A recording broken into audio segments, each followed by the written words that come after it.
Hello everybody, welcome to QuickSave, your quick checkpoint in the week for all the video game news. My name is Gold, and there is so much news this week, I can't even fit it all in this episode. There's rumors of Disney wanting to buy Epic, rumors of Ubisoft bringing back some of the Prince of Persia: The Lost Crown team from the grave, that would be great.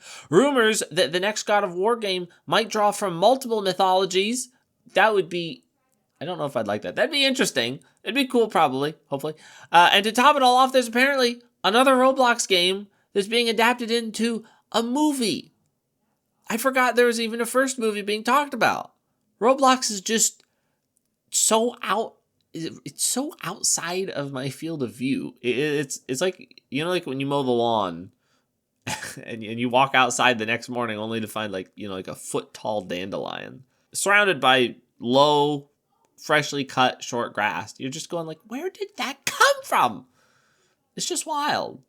But you know what's also wild? Story number 1. This comes from Jordan Mindler at VGC. Rockstar hackers actually made Take-Two's stock increase after leaking how much GTA Online is making. Earlier this week, the hacker group Shiny Hunters threatened the GTA maker, saying it would release confidential data about the series if its demands weren't met. Following the threat, Rockstar confirmed that the breach was legitimate, but claimed it would have no material impact on the studio or the development of GTA 6. Now the group has released the information online, reportedly focusing largely on how much money GTA Online is currently making across the 5 platforms. Now the group has released the information online, reportedly focusing largely on how much money GTA Online is currently making across the 5 platforms it is available on.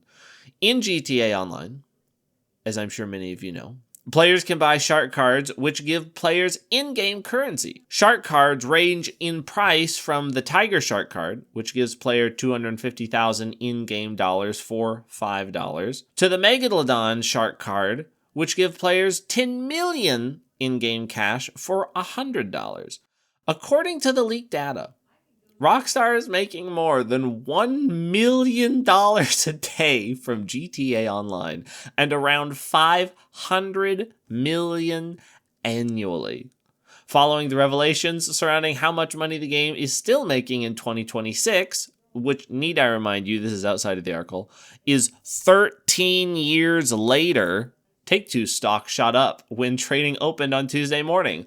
Opening around $202, it then rose to almost $208 a share. This surge, added around $1 billion to the mega publisher's market cap. And little does this article know, but it went on to, today it spiked up to, I think, $217 or maybe $219 a share. And I'm probably like one of the only people on the face of the planet that plays video games that's never played a GTA game. Don't really care too much. The only one I actually care about that I'd like to try is Chinatown Wars for the DS, because I remember that was the first issue of Nintendo Power where they gave subscribers they took off all the ad stuff and subscribers got special versions of the magazine that was just the art, and I was like, this is so cool. And that was the first issue, was an art cover of GTA Chinatown Wars, and I thought, that's cool, and I always think about that and I want to try it. But I'm just amazed that 13 years after the release of a game that, need I remind you, released on the PlayStation 3 and Xbox 360, is still, to this day, making $1 million a day. More than $1 million a day. And if you look at one of the graphs, if I can find it, I'll have it up here as I'm talking. The player base for some of the older consoles is huge. It's huge, and PC is like so small. I don't fully understand. I really don't know what you do in GTA Online aside from shoot people and drive cars. Just absolutely wild. This is just wild. And the best news is that, now listen here. But let me tell you some really good news, Before this happened, I started thinking, a Rockstar is going to make a lot of money from GTA 6. I keep hearing people say, it's going to be the biggest media launch of anything ever. And I believe them. I really do. And I thought, well, you know what? I should invest a little money in them. So I looked, you can't invest in Rockstar, but you can invest in Take-Two. So I thought, I'm going to invest a little bit. I'm going to put some money in an account and every now and then put $10, put $10. Well, so I've been doing that a little bit. And a few days into it, it was only like, 190 something. And then a few days into it, this happened. I'm going, holy cow. If a leak from hackers who they wanted $200,000 if I understand right, and they made the people that they were threatening make another $1 billion, which has to make them so mad, and I find this hysterical. I could make bank. So if any of you are hackers, could you please do this again? That'd be great, especially near the launch of GTA 6 so people know exactly how much money they made. I'll make so much money. That'd be wonderful. Story number 2. This comes from Kyle Hilliard at Game Informer. Bloodborne is getting an R-rated animated film adaptation with YouTuber Jacksepticeye's help. Never in a million years would I have imagined that I would be saying this sentence. Announced during CinemaCon 2026, a trade show related to the motion picture industry primarily focused around building excitement for theaters, Sony announced its intentions for an R-rated Bloodborne animated movie. A press release for the announcement reads, Sony Pictures and PlayStation Productions are developing Bloodborne, the acclaimed PlayStation horror action game, as an R-rated animated feature. The film is being animated by Lyrical Media. Lyrical has not yet released any animated films, but is working on an adaptation of the 2022 young adult novel Hell Followed With Us, and it is also making the Death Stranding animated movie subtitled Mosquito, though the name may change. No art assets or trailer of any kind are yet available for the Bloodborne movie, but there is a teaser trailer for Death Stranding Mosquito, which may indicate the Bloodborne movie's potential visual art direction. The Bloodborne movie is being executive produced by streamer and Dispatch performer Sean Jacksepticeye McLaughlin. In a post on Reddit, McLaughlin wrote, I am producing this project, and you have no idea how incredibly excited I am to finally be able to talk about it. I am going to do everything in my power to make this the best Bloodborne movie adaptation possible. Not only is it my favorite game ever made, but I know how truly passionate the fans of this game are and how much hunger they have for more of it. Sony Pictures is really sort of on a roll right now with video game adaptations. As Variety's article on the Bloodborne movie said, Sony Pictures and PlayStation Productions recently announced the adaptation of Helldivers, directed by Justin Lin, who has helmed several Fast and Furious films, and starring Jason Momoa. The studio also recently completed filming a screen adaptation of Nintendo's The Legend of Zelda. Wes Ball, who directed the Maze Runner movies, will direct. And let's not forget, I don't think it was PlayStation Productions that had a hand in it, but the Gran Turismo movie came out, a couple years ago or so? So there's a lot more of this coming around. I really did not expect a Bloodborne animated movie. I didn't expect a Bloodborne movie. The fact that we're getting this before a remake is really what's odd. But I feel pretty good about this. Jack said on his YouTube channel that he has maybe around 700 hours in Bloodborne. He said, I am so honored. I feel so privileged, and I don't take that honor lightly. And I've heard about how much he loves it before in years past. So I feel like it's in decent hands, and only time will tell. And who knows, maybe this is a sign. Maybe this is the sign that they'll say, released alongside this movie is the remake or the remaster, or at least a 60 FPS patch if you own a PS5. Please.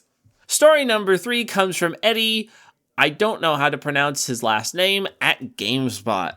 Microsoft considering these major changes to Game Pass after CEO said it's too expensive. Microsoft Gaming's new CEO, Asha Sharma, has said Xbox Game Pass is, quote, too expensive for players. But what is she going to do about it? According to The Verge, Microsoft is kicking around a few ideas for how to shake up the Xbox Game Pass service, including by introducing a new tier that only includes first-party Xbox games made by studios that Microsoft owns. The Verge also published another line from Sharma's memo to staff recently. It said Game Pass is, quote, central to gaming value on Xbox, but also that it's become clear that, quote, the current model isn't the final one. The memo added, player behavior, content economics, and markets vary too much for a single approach to work everywhere.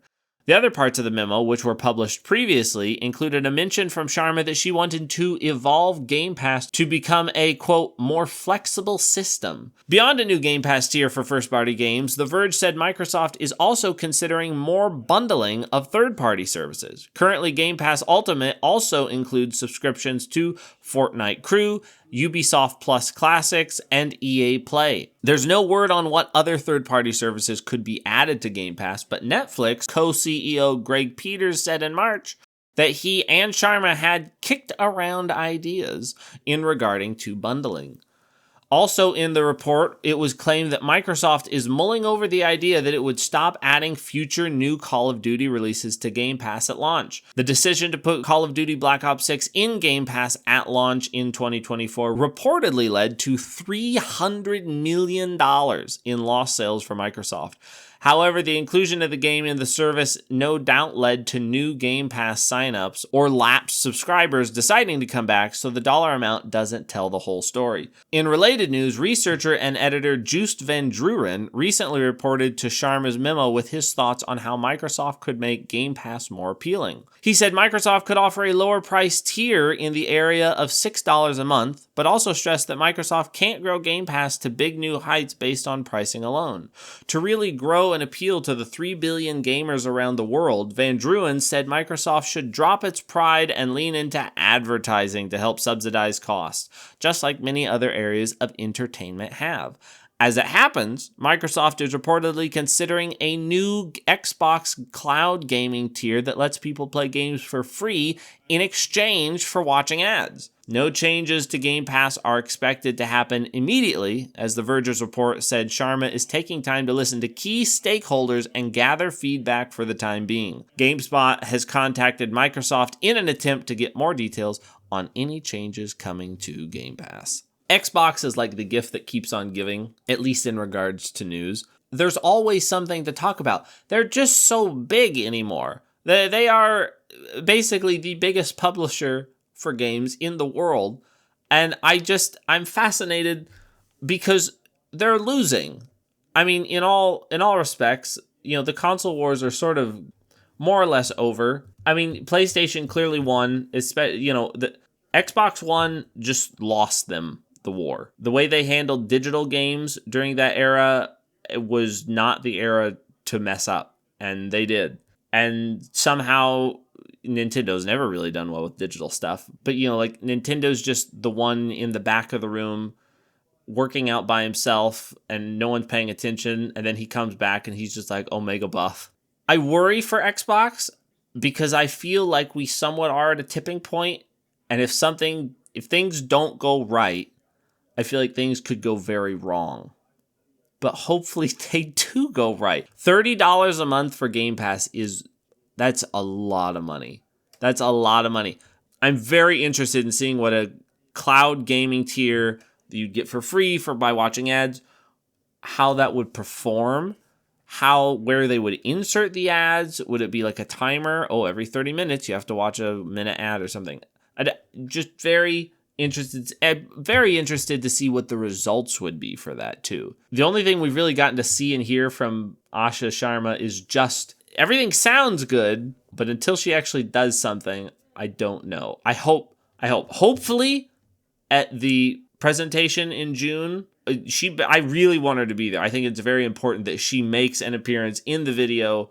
Hello, I'm the new thing. And, they announce something that they're going to change something. But Xbox is in shaky waters, and this is good news, but it just depends really all if it will happen or not. Those are all our main stories for today, but in other news, Metro 2039 has been revealed with a 15-minute video. The developers, who are primarily based in Ukraine, explain how the game was fundamentally changed by the ongoing war with Russia and showed off a pretty darn creepy cinematic trailer. I'll be honest, it was right before I went to bed. I thought, I don't want to see these faceless children, so I sort of looked away for a minute. Along with a short gameplay peek. It looks very pretty, and it's set to release this winter. Hopefully it does, and it doesn't get delayed. I want to try the first one. I remember I think I watched my brother play like a few minutes of it long time ago. And I've always thought about it, and I'd like to try it. It seemed pretty cool. There are rumors that the PlayStation 6 will have backward compatibility with the PlayStation 5 and PlayStation 4, which I would be very surprised about that. But also, I could sort of understand with the way that generations are going and the way that PlayStation 4 has still held on, even to this day, they could do that. Especially if they don't release a Bloodborne remake, then you can still play Bloodborne. Spider-Man 3 might be in the works. VGC reports that Ben Jordan, who is the face of Peter Parker, or I should say the new face of Peter Parker. I like the original face. He was good. But the new face posted this, saying, "If you know, you know," with a spider emoji and doing the Spider-Man web hands. So, I mean, I think we all probably expected Spider-Man 3 to come out. I'll be honest, I've had Spider-Man 2 since like the Christmas after it came out. Never played it yet, but I'll play it before Spider-Man 3 comes out. Pirate survival game Windrose has been released in early access, and I believe in 2 days they got 500,000 sales. I might be wrong. If I got it wrong, I'll have it flash up on the screen right here, but I don't think I did. Starfield has been rated for the Nintendo Switch 2 in Taiwan. That's cool. Pragmata, Replaced, and Mouse PI for Hire all came out very recently and have been received rather favorably. Pragmata is sitting at an 86 and 87 on Metacritic and OpenCritic. Replaced is at a 78 and 79 on Metacritic and OpenCritic, and Mouse PI for Hire is sitting at an 81 and 83. I'm not terribly interested in Mouse PI. I'm very interested in Replaced and Pragmata. I tried the demo for Pragmata, thought it was really cool, and I'm probably going to try the demo for Replaced within the next few days because it's absolutely gorgeous, and I've been hearing about this game for what feels like a decade, but I don't really know how long I've actually been hearing about it. Lana Del Rey is singing the 007 First Light theme song, and the full intro has been released by IO Interactive on YouTube. I listened to it. It sounds pretty good. It's just James Bond. They made the intro feel exactly as it should. No Man's Sky won the award for Evolving Game at the BAFTAs, and Sean Murray gave a very nervous acceptance speech, and it was very sweet, and he just wants to make video games. And speaking of video games, this week's game highlight is Worming from Home. It has a demo, and I played it for 15 minutes or so, and it was quite fun. The Steam description reads, "Be the worm of Wall Street in this silly simulation game about working a remote finance job. Throw your spineless body around the keyboard to invest in the stock market and earn obscene amounts of money. Buy upgrades, train skills, and worm your way to the promotion you've always dreamed of. Embody the worm. With a highly advanced ragdoll system and physics that will make you say, wow, I didn't think a worm could throw itself that far. Your endless yearning for worm immersion will finally be satisfied. Feel your rubbery body flip and soar through the air and use your impressive flexibility to slam your head back down into the ground. It's a beautiful thing. Trust me. Analyze the finances. What does a remote working financial analyst do, you ask? When you're a worm, it's simple. You respond to messages that your boss sends with basic one-word answers. You type random numbers into a spreadsheet to make it look like the company is doing very well. You invest random amounts of money into the stock market and blindly pray that we're not about to enter a recession. Get on the grind, get swole in your home gym and read esoteric finance books to unlock new perks and ascend to the next level pretending to know what you're doing. Buy new upgrades in the shop to make your mind-numbing job a bit easier as a 3-inch long invertebrate. And if you can step up and really start contributing, you may finally escape the prison of junior level finance employment. I don't know how long this game lasts, and I don't know if I would want it to last very long. But if it's a shorter experience, it is very, very funny. Having to type on the keyboard and go back and forth is hilarious and actually feels really good. So if you have any interest, as I always say, there is a demo, so please make sure to try it. And if you like it, make sure to wishlist the game on Steam, as it helps out the creator. Well, that is all the news for today. You know, this week, my evenings after work have been rudely interrupted by, I just want to check, just recruit a new Pokemon in Pokemon Champions. Maybe do 1 or 2 matches, but it's like a drug. You do 1 or 2 matches, and you're like, well, I can do one more. I mean, I lost that one, and I'm so close to the next rank, and you do 1 more. And then you say, well, just this last one. And after that happens like 6 times, and you look, and like an hour and a half have passed by, and you go, oh my gosh, I have other things I need to do. Dude, it's so good. All I want to play is Pokemon Champions. I have my Espeon named Bidoof. And I found a new Bellabolt.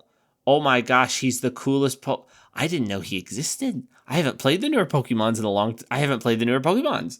I didn't know he existed, and I named her Phyllis, and she's great. Thank you all for watching, and I will see you next time.